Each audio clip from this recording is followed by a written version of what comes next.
President Trump is increasingly becoming the main obstacle to peace in Ukraine, which is wild to say that. And I know this is one of those videos where I'm going to lose subscribers, no doubt, but we have to talk about this, right? Like, people will inevitably jump into the comment section and say, how dare you? You've changed. This is political. That's not what I come here for. Look, war and conflict is an inherently political adventure. They are interconnected whether you like it or not. Now, I think, and I try to keep it as nonpartisan as possible because I think that's best for everyone involved.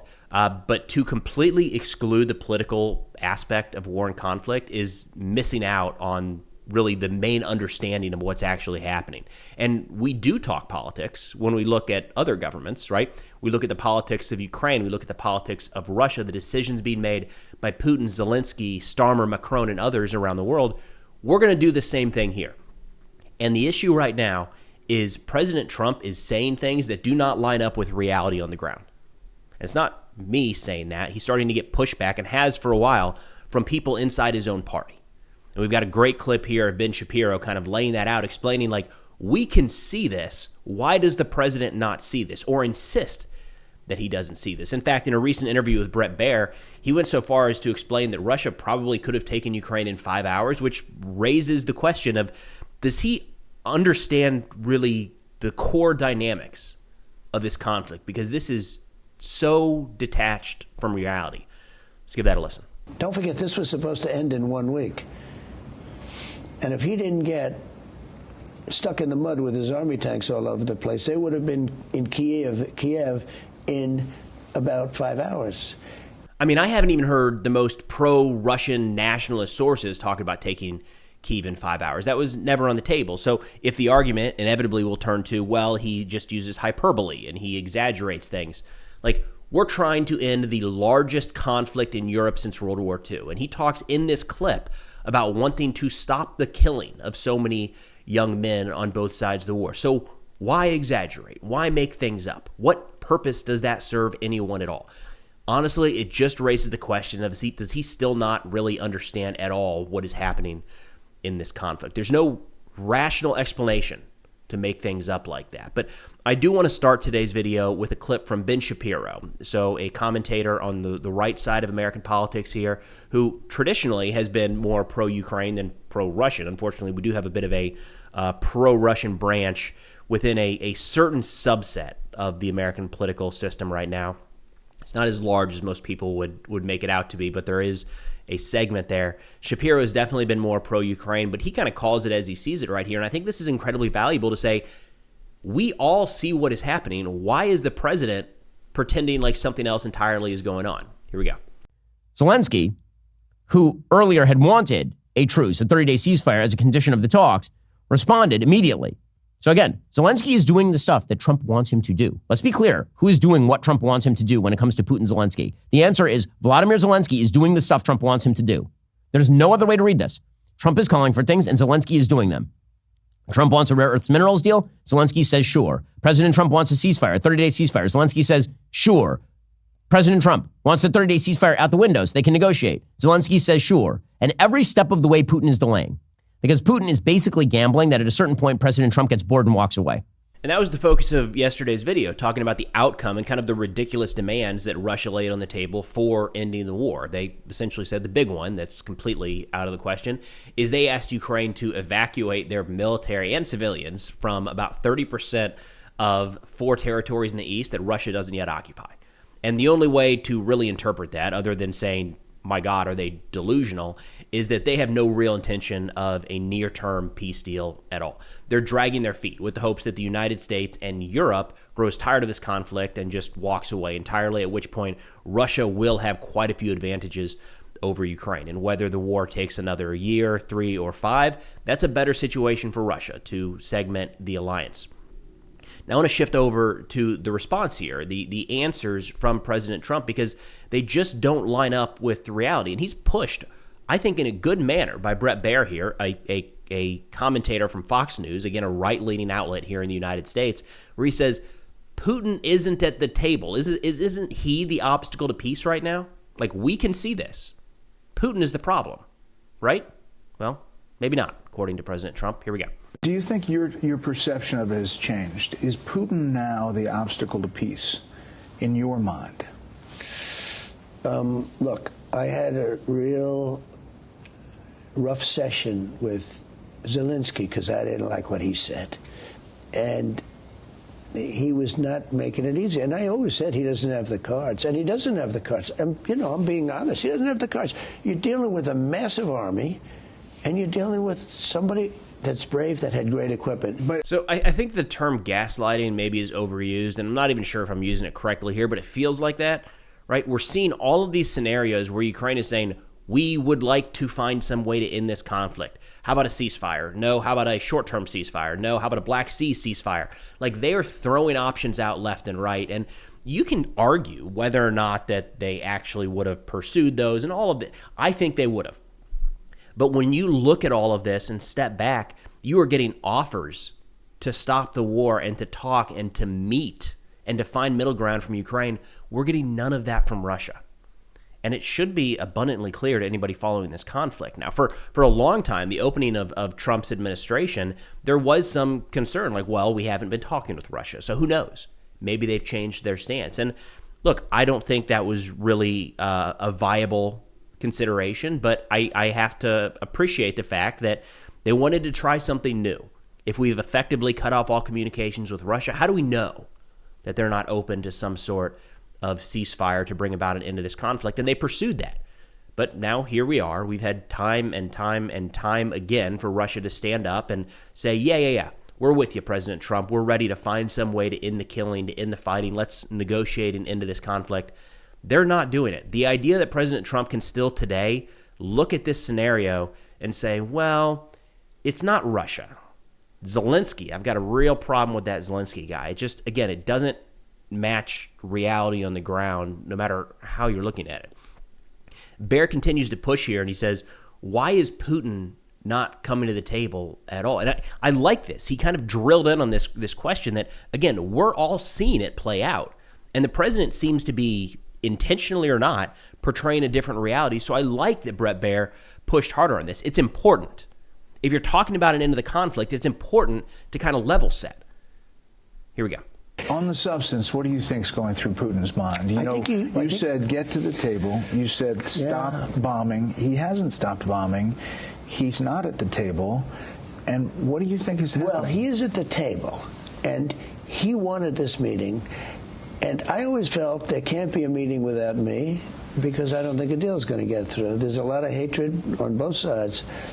I have a very good relationship with Putin. I think we'll make a deal. We have to get together, and I think we'll probably schedule it, because I'm tired of having other people go and meet and everything else. And with that being said, I think Steve Witkoff has done an incredible job. But it's a very tough job, and it's a job that, because of position, that I think I'm the only one that's going to be able to do that one. And I think we'll do it fast, too. I think Putin is tired of this whole thing. He's not looking good, and he wants to look good.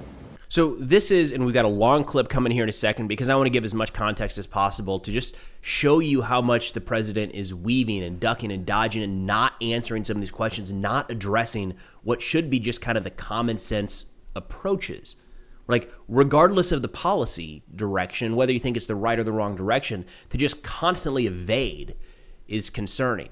But the reason I wanted to play this here is it just, again, does not, the words don't match the actions. President Trump is saying, whether this is accurate or not, whether he believes this or not, he's saying he's the only person that can achieve peace. He needs to get in the room with Zelensky and Putin. Okay? Why hasn't that happened? Again, we have President Zelensky just this week saying, I will meet with Putin now. I'm going to go to Turkey. Putin, come on down. Let's do this. You have one person in that group saying no and dodging every possible opportunity. It's Vladimir Putin. And if Trump has said that this is such a priority to bring about it into the conflict, and he talks in a moment about how the money is important, yes, but the lives, he wants to save the lives. If he truly cared about getting the lives saved and stopping the fighting, why are we still talking about the possibility maybe of sometime down the road the three parties could get together? Are you kidding me? This is the president of the most powerful, largest country in the entire world. Not the largest, but the most powerful country in the entire world. It is a direct line with President Putin, direct line with President Zelensky. You're telling me that now we're past the 100-day mark and we can't even begin to schedule the possibility of getting those three together in a room? Get out of here. Come on. It's just for lack of effort at this point, right? But I did want to play a longer clip here. This one ends up being about 2 minutes to provide a little more context, because I think it's important to see how much the president avoids answering direct questions on this subject. And I think this is a problem. When we see this from Putin, we call it out. And we say, my God, the man is all over the place. Is he losing his mind? Is he crazy? When we see this from European leaders kind of dipping and ducking and dodging questions, we call it out because it's important, and we're going to do the same thing here.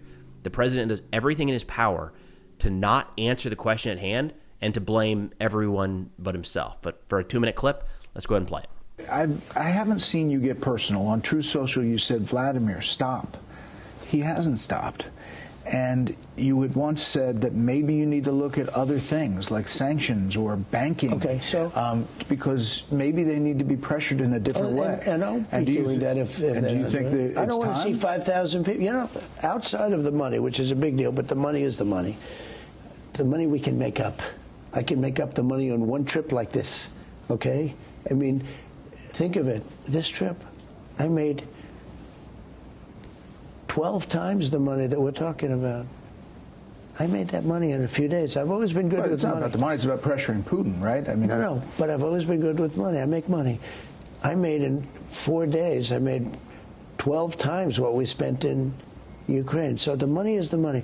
What bothered me, I hated to see the way it was, pissed away.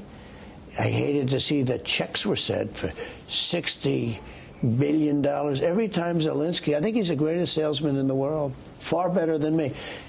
Zelensky, he comes to Washington, he walks out with $100 billion every time he came, $100 billion, $100 billion. Now his abilities were shrinking because the last time I only got $60 billion. But Congress is very upset about it. They're saying, where is all this money going? And I'm focused on we Putin. sent checks. We don't know we sent we sent just checks. We sent just cash. Where is it? The Europeans have been very badly hurt by this. They spent a lot of money also. They spent $100 billion. We spent $350. It shouldn't be that. It should have been the other way around. But are you going to put the they have screws not to been Putin? treated. Wait, they have not been treated right by anybody. This is a war that they're, spending a lot of money on. We've been treated worse than them because we had a very stupid person as a president. And if I can solve that problem, and it's a bad problem, because I will tell you, Putin, it was the apple of his eye. He never would have done it if I were president. Never, ever would have done it. 100%. I think most people, actually even Democrats say that it wouldn't have happened. But we inherited a mess, okay? I think it's going to get solved. But you know that Putin wanted the whole thing. He didn't want a piece. He didn't want a chunk. He wanted the whole thing. Somebody said, well, what do we get out of it in terms of, let's say, Ukraine? Right. You know what they get out of it? A large portion of the country. I mean, credit to Brett Baer there, who tries to pull the president back a couple times, saying, stop, I'm talking about Putin. Why are you not adding leverage to Putin? That's the big question, right? And for a while, we heard that it was because we didn't want to take sides in this negotiation, so we can't, appear to leverage one side or the other or favor one side or the other. Let's be honest with each other, that's out the window and has been for a long time. Do you remember the tariffs that the president laid out? And Russia was not on the tariff list at all because we don't want to add pressure and make it seem like we're favoring one side or the other. Ukraine did get a tariff. They got a 10% tariff. Get out of here. What? How are we going to say that we're trying to, when a blanket policy like that goes out and Russia's exempted and Ukraine isn't, it ends up not being that big of a deal, all things considered, but it just shows, let's move that aside and pretend that, at least be honest with each other, that this whole not layering pressure on Russia has nothing to do with not wanting to appear like we're taking sides. We are applying pressure to countless other countries around the world at all times to try to get a desired outcome. We have been applying pressure to Ukraine throughout this process, turning off weapons at times, turning off intel sharing. What? So why? Why will we not pressure Putin in any way, shape, or form? And I think Brett Baer does a good job of that. In fact, he continues to push, saying it's already there. We have congressional leaders that have this thing drafted, ready to go. Just do it. It is pulling teeth to try to figure out why on earth this president won't push Vladimir Putin to try to get some sort of peace deal. But here we go, Bret Baier again pushing even harder. The options are there. We've got a good option to layer on sanctions. Let's just do it. Here we go. It's just Senator Lindsey Graham has 73 co-sponsors on this bill to sanction Russian oil and anybody who buys Russian oil. He's making the pitch for the bill saying why should China get the benefit of cheap oil from Russia as Putin continues the war. At some point there has to be leverage on Putin, and I assume that you've talked about that. Nobody uses leverage better than me. Look what I did to Iran. Look so what it's I did. changing. It's not changing. I always had that. I will use that if I have to. I'd rather not use that. By the way, that's a big deal. I just put it on Venezuela. It's secondary sanctions, it's called. And I just did it with Venezuela. And you could do it with Iran, too. I just did it with Iran. It's basically if you buy oil from Iran, you can't do business with the United States. And you see the ships just leaving that port. You know, in Venezuela, it was amazing. Well, why not do it with Russia? You had to see well, I will. If I do, honestly, I will. If we're not going to make a deal, we're going to see whether or not this is Turkey time. You know, this is now we're talking Turkey, and we'll see what happens. That would be crushing for Russia because they're having a hard time now with the economy. Oil prices are low. You know. So what do we do with that? Right? I mean, some people will say, well, the president, that's how he talks. He weaves, right? Or he exaggerates. That's just the nature of who President Trump is. Cool. Then let's just look at actions, I guess. If we can't go off of words and the words don't actually mean anything, which is a problem when trying to understand geopolitics and war and conflict, if you can't take somebody's word as what they actually mean, that's an issue. But if we shift over to actions, there haven't been any. Right? There's a couple of key ones just brought up in this segment here. The layering of sanctions or added pressure on Russia, it's not there at all. And when it's even brought up, you see the president shift over to talking about the problems with Ukraine. So, all right, that action is clearly off the table, not happening, maybe won't happen in the future. And the other piece here, whether he believes it or not, President Trump continually talks about how he has to be the one in the room. The war will not end unless he's there. He has to be the one to bring this thing to a close because there's so much bad blood on the two sides, he said. It's been over 100 days. You're telling me that the president of the United States can't get the leader of Ukraine and the leader of Russia together, even for like a group call, a teleconference, not even once, let alone, what if he just told them both we're going to be in Turkey? That you're telling me that Putin would blow him off? Maybe. That's maybe a bigger issue. Zelensky would be there from everything we've seen. Every step of the way, it has seemed like the president has been dragging his feet, saying simultaneously, this peace process is on us. We're going to be the ones to end it. I will end it. And then not taking any action to actually back that up. So if you're Ukraine in this instance or the any country in Europe looking at this, following the U.S. lead, the only clear takeaway is that we just don't care. And we're just dragging this out, whether it's intentionally dragging it out to serve some sort of objective or it's dragging it out because we're avoiding the problem and it's something harder than we maybe initially thought and don't want to get involved with trying to solve something that we can't. There's a bunch of different ways to interpret that, but I feel pretty confident at this point in saying one of the major impediments to a peace deal between Russia and Ukraine, it is the United States. Specifically, it is President Trump. And look, again, I think you cannot avoid politics when talking about war and conflict. It has to be brought up. I think we can avoid doing it in a partisan manner, something that I tried to do in this video, every video ever. Again, I'm sure that won't meet the standard for some folks, but I do think it's an important conversation to have. But that's all I got for now. Thanks for watching, and I'll see y'all next time.